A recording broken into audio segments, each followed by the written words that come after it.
Hello and welcome to another video, coming to you straight from the Brecon Beacons in the south of Wales today. I've just parked up at Talybont on Usk Reservoir and I have a fairly short walk to tonight's camp spot, and I've got my Hilleberg Soulo on board, so I look forward to sleeping in that again tonight after a few months. Let's get moving.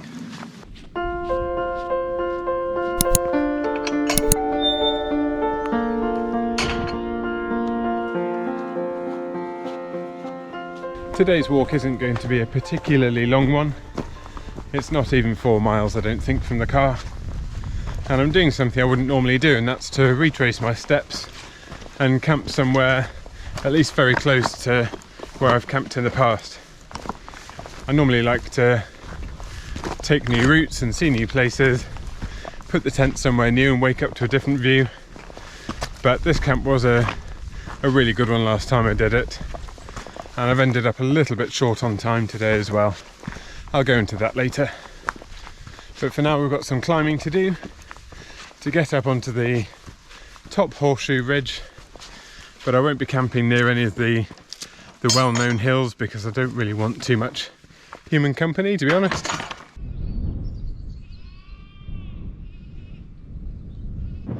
You can see that I'm just about level with the cloud base now. So the cloud is descending on the Brecon Beacons. Can't see the Sugarloaf anymore. But this is about what I expected, really. We are meant to have some showers tonight. So the cloud probably is going to hang around, but you never know, it might clear and give us a view of the night sky. The morning is still set to be nice and clear and sunny though, so fingers crossed for that.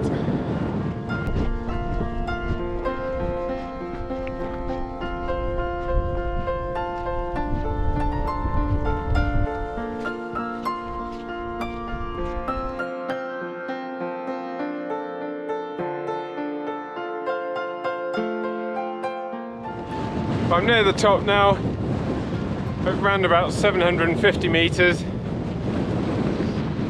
You can tell it's quite windy. It's a constant 20 miles an hour wind with gusts up at about 30, maybe slightly over 30 miles an hour.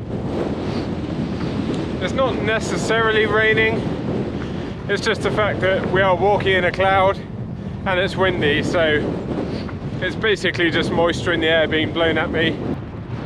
But it's actually quite wild up here, as you can probably see. I'm at 750 odd metres now. The wind is over 30 miles an hour. And I've just been walking around trying to put myself right on that little pin drop. That little green dropped pin, which is where I camped last time I came here. I am just about in the same spot now. So although I can't necessarily see what I'm going to be looking at once this cloud clears, I know that come the morning I'll have a really good view of the main Brecon Beacons and also of the sunrise in the morning. I recognise this place now, so it's time to get pitched.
Okay, well the tent is up and I'm very glad about that because it's pretty unpleasant out there now, as you could probably tell from the way the tent's flapping around while I was trying to put it up. The cloud's actually coming and going, and in the space of 2 or 3 seconds the view is clearing. I'll just show you actually. So right now we can see that there is actually some green land down there, but just 3 seconds ago I could see nothing but cloud, and it's moving pretty quickly over there. So the plan of course is to get everything unpacked. I'm getting really cold, and I'm getting flashbacks from Dartmoor, and that makes me think that once again this waterproof jacket has let a load of water through. It kind of looks saturated, if you can see that. You can see the water's not beading off it at all. So I think I feel so cold because my base layer is wet through the waterproof. So of course as soon as you get cold, the heat really starts washing out of you. Once again I have dry clothes, so I have a thermal layer in here, I've got a microfleece hoodie, I've got a down jacket in here as well, and a hat and gloves. So I'm going to get everything unpacked now, and I think I'll just hop in my sleeping bag and start warming up with a bit of food.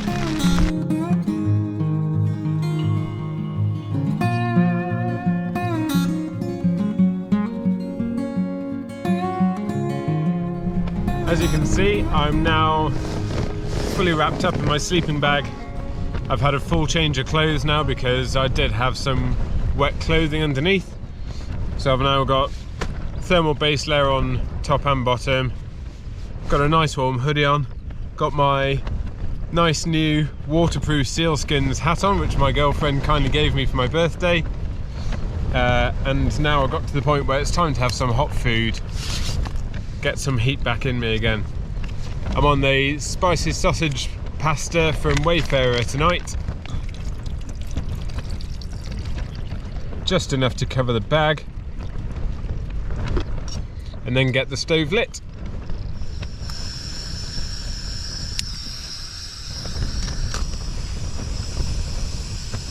And away we go.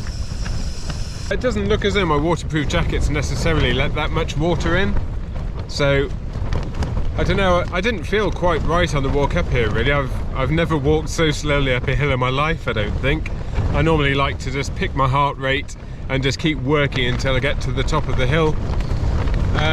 There was a bit of elevation gain to get up here. It's just over 1900 feet of climbing to get here, but that normally wouldn't really faze me. But I don't know, I wasn't necessarily out of breath. I didn't really feel tired. It just felt like I was walking in slow motion, so don't really know what's going on there. I did just get back from Spain last weekend. It does make me wonder if I've picked something up on the plane. Don't want to say the C word, but I don't know, everyone experiences it to a different degree. Who knows, but yeah, I just don't feel quite right. So this hot food is going to go down really well this time.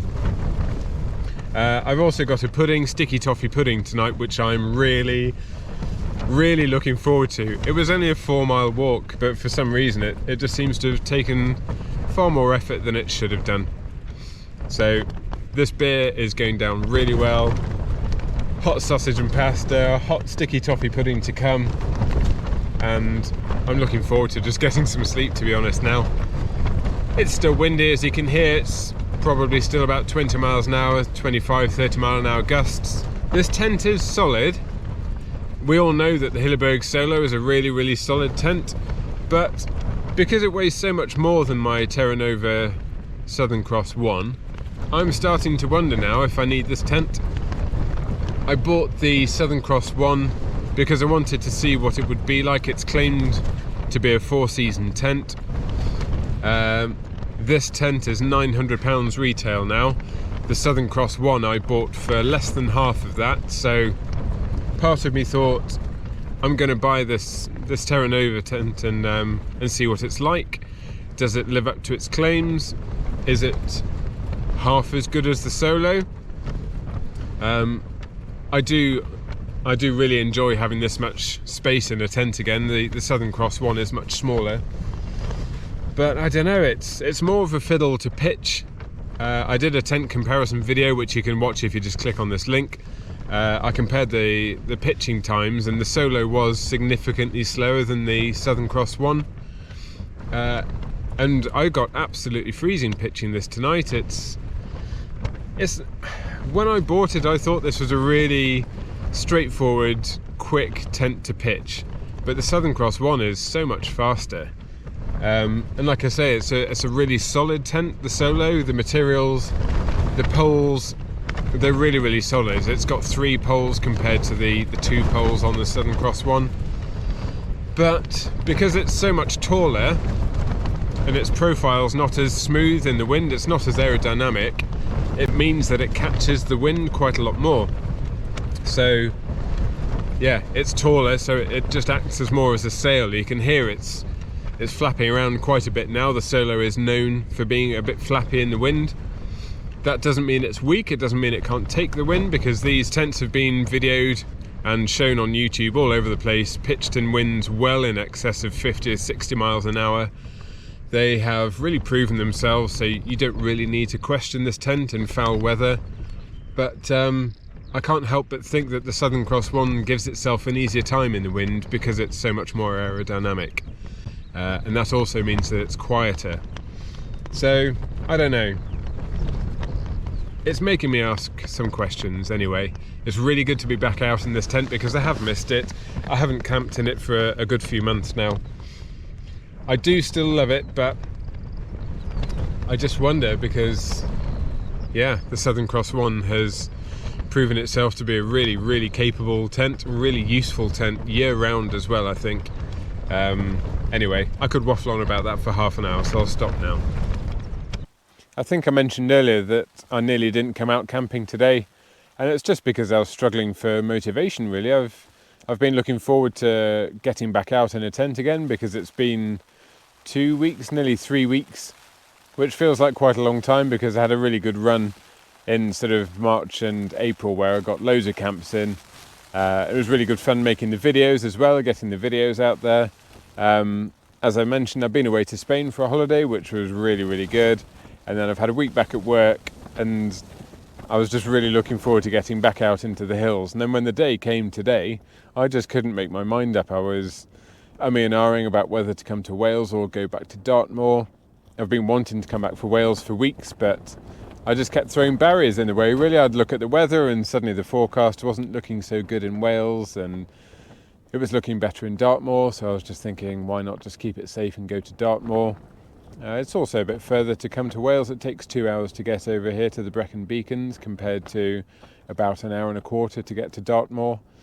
I was also struggling to think of somewhere I could go where there wouldn't be too many people because of course the Brecon Beacons really is a major draw and a lot of people come up here for the sunset views from Pen y Fan. So I was right on the brink of just saying I'll just stay at home and have an easy afternoon on the sofa. But I used to get this at uni quite a lot as well. I used to spend a lot of time in the gym at uni, sort of upwards of 10 hours a week.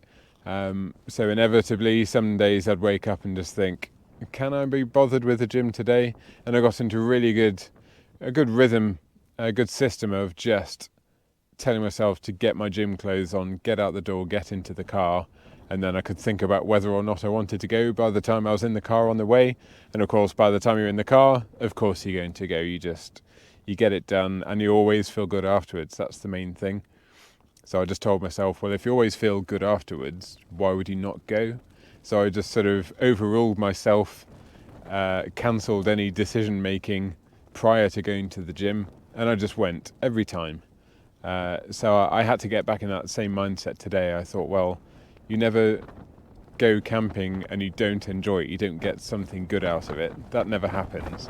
So just get in the car, don't worry about Friday afternoon traffic, don't worry about the 2-hour drive, don't worry about the not so good weather tonight. Just go there because you will enjoy it, you will get good things out of it. So I think I need to remember that a bit more often when it comes to those days where in my head I know that I want to go camping, but I just can't get myself to get out of the door and make it happen. I just have to overrule myself, that's all it is. Just power through, get out there, get the bag loaded up, hop in the car, and then think about it on the way if I want to. But I'll never turn around and come back, we all know that. I don't know if anyone else gets that, let me know if you do.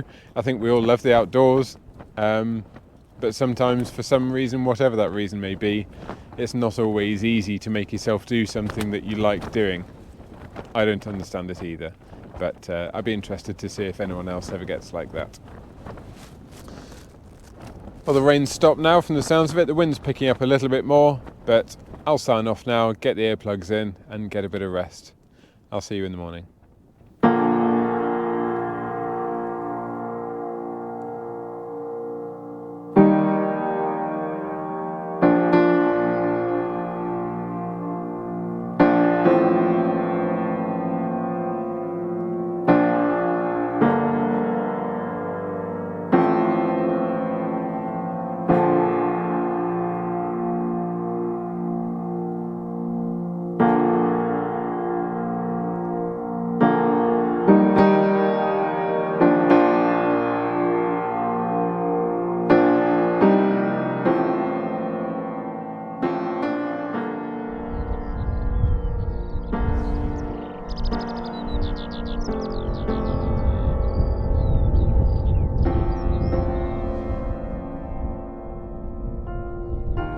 Good morning from sunny Wales.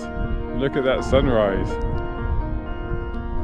The weather yesterday really wasn't that great for the walk out here, and the weather in the night wasn't much to shout about either, but this camp was all about today's sunrise and it hasn't disappointed me. Behind me as well, if I swing around a little bit, you can see the usual suspects. We've got Pen y Fan, Corndee, Cribbin and Van y Beag visible in the background. I love waking up and you can't see a single other soul. It feels like you've got the entire range to yourself. So I'll just show you my pitch where I had the tent. Pretty good views from here, and because of the gradual soaking I had yesterday from the cloud on the walk in, I've just stuck my trousers and waterproof on the outside of the tent this morning to dry out. It's actually turned out to be a really useful shape on top of this tent, so my belt clip can just fasten around the poles here at the top to keep the trousers secured. And these OEX walking trousers have some poppers that allow you to sort of cinch up the trousers at the bottom of your leg, and it turns out those poppers are perfect for securing your trousers to a Hilleberg tent pole. So both trouser legs are nicely fastened on, and these are just flapping away in the wind and getting some sunshine to dry them out before I put them on. This is my nice little cozy setup, and it was really hard to get out of there this morning. I was really enjoying just sitting with the tent doors wide open, bowl full of hot porridge, just taking in the morning really. It's just stunning down there. But I do need to get packed up and I need to get walking. It's very tempting to go all the way over to Pen y Fan. I do feel a bit low on energy and I don't really have enough food, I don't think, to power me all the way over there. I'm actually quite hungry, even though I've had a meal, a pudding and breakfast. But yeah, I'll get packed up and we'll get this day shifting. Just to add to that short discussion I had last night about whether or not I need or want a tent as good as the Hilleberg Soulo, I will just point out this really good feature. The fact that you can collapse the tent and pitch it with the tent only half raised is a real bonus when it comes to putting the tent up or taking it down in high winds.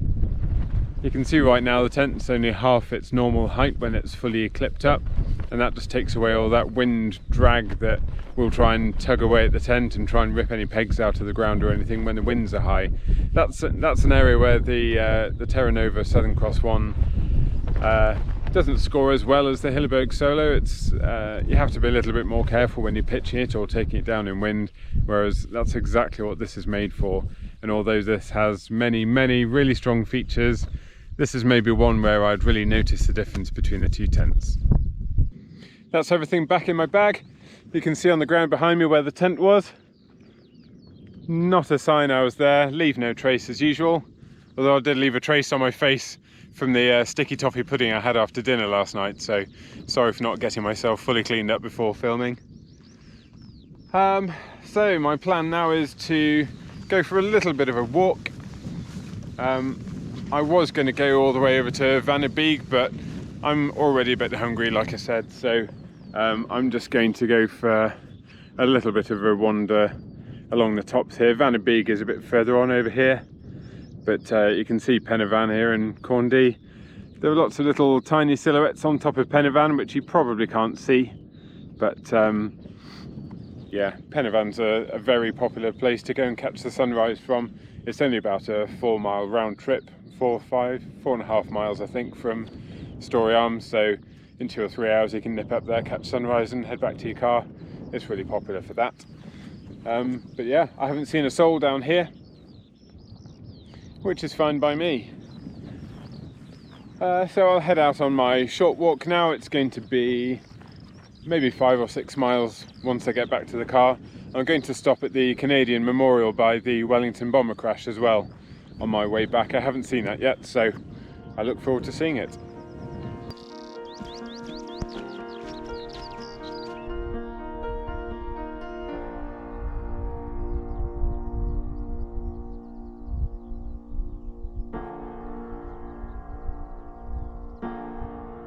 I've only walked about half a mile closer, but for some reason Pen y Fan looks much bigger and closer from here.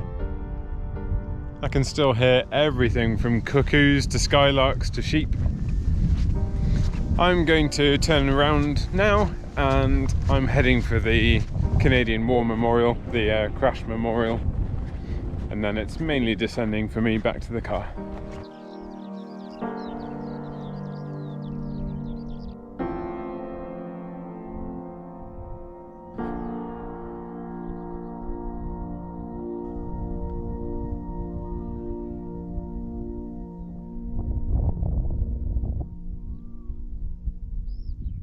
I'm here at the crash site of the Wellington bomber. It crashed in July 1942, so it's 80 years ago this year. Well, in 2 months' time it'll be the 80-year anniversary. There's a memorial just up at the top there. There are 2 major collections of debris, but I can also see there's another piece just to the left of my shadow down there, so I'm going to go and have a look at that as well. This is that piece that was a little bit further down the hill. Looks like it could have been part of the landing gear, or maybe even a bomb hatch, because there's a big hydraulic actuator on here. And I wouldn't be surprised if there's more debris scattered beyond as well. So yeah, not a pleasant end for these guys. There were 5 of them on board. It seems like they were disorientated in poor weather, dropped down to have a look at where they were, but crashed into the side of the mountain here. It's a very different day today. It's really clear and sunny. It's warming up as well. I think it's meant to be about 17 degrees, which in the UK spells summer for us. That's pretty warm. So it's back up to the top of this hill and then I'll make my descent down.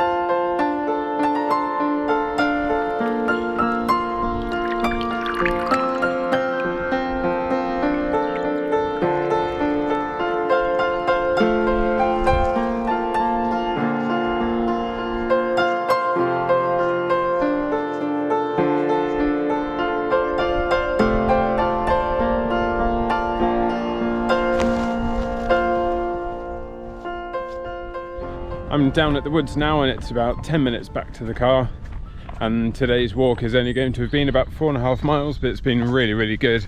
It's good to see some new parts of the beacons, good to see the memorial of the Canadian bomber crash. So the big question is, do I still love my Hilleberg? I wanted to leave it a couple of months of owning the Terra Nova before I made my judgment, and I think what this trip has taught me really is that the main area that the Hilleberg trumps the Terra Nova on is pitching and striking in wind. I don't live in an area where there are regularly going to be winds in excess of 60 miles an hour, and I've already camped in the Terra Nova in winds well above 40 miles an hour, and I was measuring winds over 50 miles an hour before I took the tent down as well, and it just handled it really well. It was really quiet. I don't think it's technically as strong as the Hilleberg, but the Southern Cross one just dealt with the wind fine. So I am struggling to think when I'm going to use the Soulo now. I'm in no rush to sell it.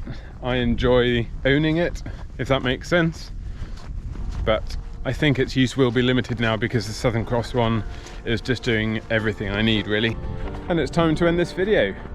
Thank you very much for watching. I've left it a bit late in the video, but hello to all my new subscribers. I can see I'm over 200 now, so thanks a lot for joining in. I hope you're enjoying what you're seeing. It's been 2 or 3 weeks since my last video because of the holiday in Spain, but thanks for sticking with me, and I hope you've enjoyed this trip around the Brecon Beacons today.